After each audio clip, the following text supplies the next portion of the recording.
Dave was such a beautiful guy.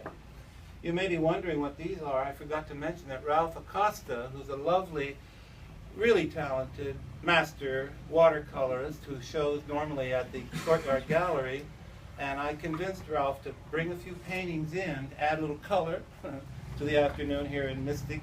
But he does beautiful portraits, as you see, of American jazz artists, and I don't know whether it's politically correct or not, but he paints black people really wonderfully. You know, I mean, he really has a talent for capturing their beauty, but in the light and different. So they're for sale, and I encourage you to come after and take a close look at them.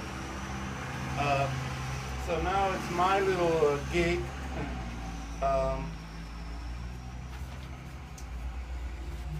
I wrote a book 15 years ago, a kind of journal, and decided not to publish it, but I came across it again, and I said, well, you know, it's okay, this book, and I'm going to do it. And I revised it and sort of edited it and so forth. It's, well, in the back it says, he stood at the water's edge in his Speedo, staring out at the Black Sea as though a bronze god has lost his way and was waiting for sea chariots to come for him. I'd never seen anything so beautiful and thought to myself, why go home alone? Why not bring this Bulgarian boy home with us? Let us help each other make our way in life and see where this friendship leads us. So began a decade of love and compassion and sexual obsession, which I recorded like watching a reality TV show, trying to make sense of our life together.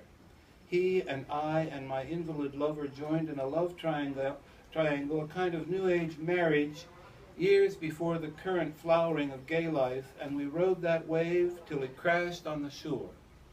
But in the immortal words of Billie Holiday, comes love, nothing to be done. So this is the actual guy, and you know, for better or worse, there it is. A lawyer friend has suggested that I might want to change the cover because he hasn't seen the book yet. And as my mother says, books don't always end happily ever after, but it's okay. So this is the new cover, which I got permission from the Louvre to put in a slam. I did. It cost me a lot of money to do it. So I'll read one little poem if I can find it here. I should mention too that a couple of the books we're most proud of, Guy Wires and The Wall. The Wall is this year's current William Meredith Award for Poetry by Andrew Orkey. And Elizaveta Ricci, who's a wonderful Washington, D.C. poet, who sends greetings to you all, to Gray and to Rennie, who she knew at one point.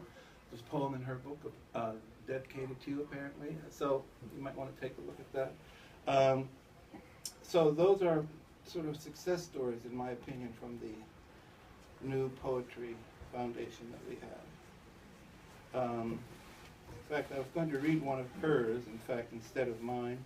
I didn't prepare as well as I thought I was doing. Well, I think I'll let it at that. Tell you about the book, and you can pick it up and see what I'm about yourself. This is an event to celebrate these poets who I have here.